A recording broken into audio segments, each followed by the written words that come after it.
People are losing virginity in primary school. Yeah. Primary school. Painful. Yes. Yeah, Primary it's the truth, school. but it's painful. P3, P4, P5, and guess what? They are the ones that are kwetegaring. They're the ones that are basically when you talk about the guys. And these days I have seen younger boys saying that they lost their virginity to mature women. Yeah. Housemaids. Housemaids. Do you know yeah. that there's a Housemaids. generation that says Mature that? women on the village. Your boy goes to a Kazigo somewhere, comes out without his virginity, and it's a nasty old woman that has more than 5 children that has done that to the boy. Yeah. So when you say in hindsight, I think we need to be able to, when we have such conversations, is to have someone at 16, at 10, look forward with a bit of knowledge from different people's experiences, and they're like, I don't think I want to live that kind of story. I want my story to be totally different. Yes. That when I get there and look back, I am proud about what I have done in these years. Not that I want to regret everything that has happened. But I think also in that perspective, we could speak into now church, where of course people date and sometimes now end up in fornication, in the sense of, yeah, we'll get married anyway. Which is a lie. Which is a lie. Which is a lie. Which is a lie. Yeah. It's If the Lord told you that is your wife, and let me tell you, if you've been, because me, I had my thing, and I'm like, God, for me, the man that I'll get married to will wait for me. Yeah. Now, perhaps me and Miss Samsi had fornicated. Do you know that? I thank would actually you. not even believe that that is my husband, even if he was Yes. my intended husband. Yes. There's a lot of danger that happens. What if a baby comes on board? You think he's going to still love you the same way?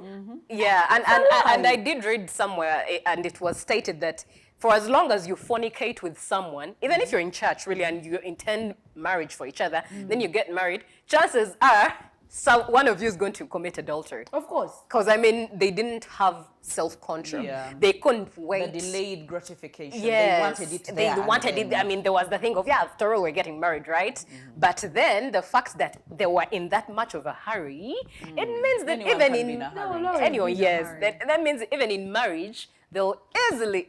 Actually, it's a story I was told that there's a couple in Kenya. This happened, and fast forward, they got married, and right now they're divorced. But they were in church. They knew they were going to get married. Actually fornicated, got a child in there, but quickly got married, thinking that after all, we were going to get married. Fast forward, 2 kids in, they are divorced. It breeds trust What went issues. wrong? Because It does. if I've met you and you're saying you're tongue speaking, you're a man of God. But you lack and then self-control. you lack self-control. As the That fruit of means the whatever Spirit. is going to happen in my marriage, I'm going to question, because I'm going to be like, if he wasn't able to wait for me, he must be doing something out of this marriage. He must be. But I think also if we talk about still the whole picture of virginity, right from childhood, perhaps then the parenting also comes in. Of course. Because We need to be bolder than our moms. yes, because understanding from the African tradition, it looks like our parents don't know how to have conversations with us. Yeah. It's in our generation that, we We're are free. .com, we are sort of free, we end this You bring age. it up. We come from a generation where it was a tough was a taboo, space yeah. to have honest conversations. I think parents need to come to a place where we have honest conversations. Because we are humans, and for starters, even before someone becomes your mom or your dad or I become their child, we're humans first. So in one way or the other, we will cross each other. We'll annoy each other, but I look forward to a generation where we sit down. And much as I'll punish you as a parent, but I'll also want to sit down and hear from you. What do you think when I tell you do not engage with a boy or a girl before marriage? What do you think I'm telling you? I want to understand your headspace. Yes, as opposed to don't do it. Before, if you do it, that's the fear. But which I think that, yes, they didn't have the ability to have the conversation straight. Yeah. But I think what kept me for the longest time until marriage was everything else, not just the talk of virginity, because it was not there, but the awareness of HIV, the awareness of getting pregnant and having to take care of a child. Oh, yeah. The awareness, like everything else, apart from God and the importance of virginity and all that, and of which I really, really, really, in hindsight, I'm like, I am so glad that when she looked at me and told me that I cannot protect you everywhere you go, I cannot put you into my pockets and move with you. Wow. So you protect yourself. Nice. You have your own back. And being a firstborn, she even gave me a responsibility over my siblings. She was like, Oh, wow. you have your own back and you have your siblings back. Oh, That's amazing. So That's if amazing. you let them down, it is on you. yeah, you're letting everybody. She literally gave you her crown. Definitely. In a way. And You that's couldn't exactly disappoint what, that. That's exactly what I was doing. Every time I was planning for my life, I was planning for For the my whole siblings. family. Where you drag you out of class, go with you. Yes. In a way of don't deviate. This is the path and this is where we are going, and Yeah. so you're not going anywhere else.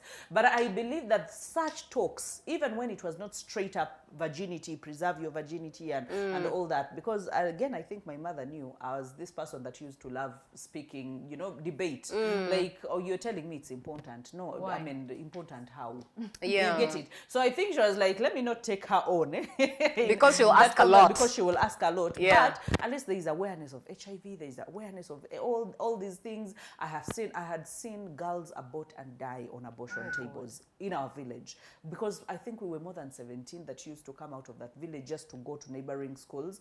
And so when I saw these girls die, when I saw all these things, planted a fear in me, and I think it strengthened even my relationship with God, and even my self-awareness of, eventually, if I ever get into marriage, I don't want this man to look back and say that, you know what, maybe she was all over the place. There's doing a lot to whatever deal she with was mentally, doing, yeah. stuff like- Assumptions. and But stuff like isn't that. it interesting that at university, girls fear pregnancy more than AIDS? Exactly. These girls no longer fear anything, my But dear, even nowadays. pregnancy, they don't. Yes, Because the nowadays pregnancy- they tell you, Yeah, true. abantu bamira eddagala embuto bazijja. I'm like, they will tell you straight up, like, there's nothing that cannot be solved. I don't know if we don't have a Yeah, in a way, at anymore. university, by the way, you believe there's a solution to everything. It doesn't sink in as deep as when you're older that, oh my goodness, what was that story I was listening to? What was that idea I was following and believing in at that time, It's shallow, it's superficial. It feels like, YOLO, you only live once, let's live life and you'll go through it. But it doesn't make sense up until you're older. And probably you remember your friends who actually went through it and have lost their lives. Or Have been infected and Yes. seen their quality of life after. yes, true. And I think top on my list for the reason as to why I would speak about it very unapologetic is the dignity that someone possesses. Oh yes, that's true.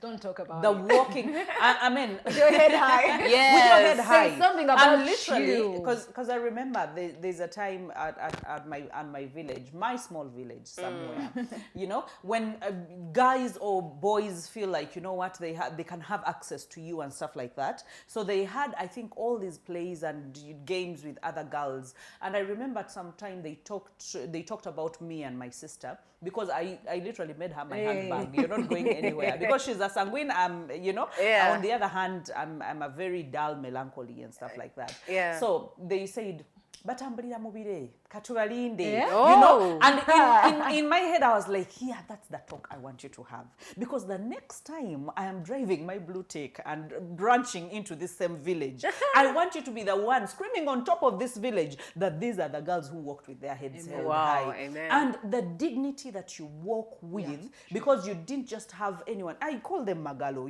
Everyone placing their I magalo know, on I you. know. You become like binyebwa. Everyone must test, even the Rosa, person who is not going Rosa, to buy. Rosa. I'm telling Abatamivu, you. the butcher man, simanyi that what? Like everyone just has in. You are like buno buglassi bwa kikumi oba waraji. Like, But I you think have no value. on that note, I think we should also now speak, because now there's a young girl watching who's living this life.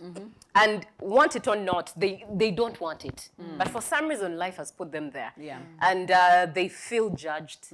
By all means, society points fingers at them. And in one way or the other, they need that life, some life to be spoken into them too. Yeah. To And actually help them to get out of change it, their mindset, be restored. and that's exactly where I want us to pick this conversation from. But if you're watching, please follow in on our social media platforms. Let us know: is it important? Okay, what were you told? What are the myths surrounding it? What are the misconceptions that you have or you've had other people have about it?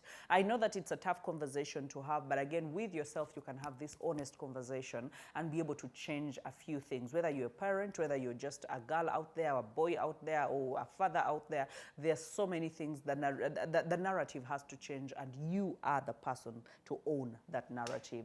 Don't go away.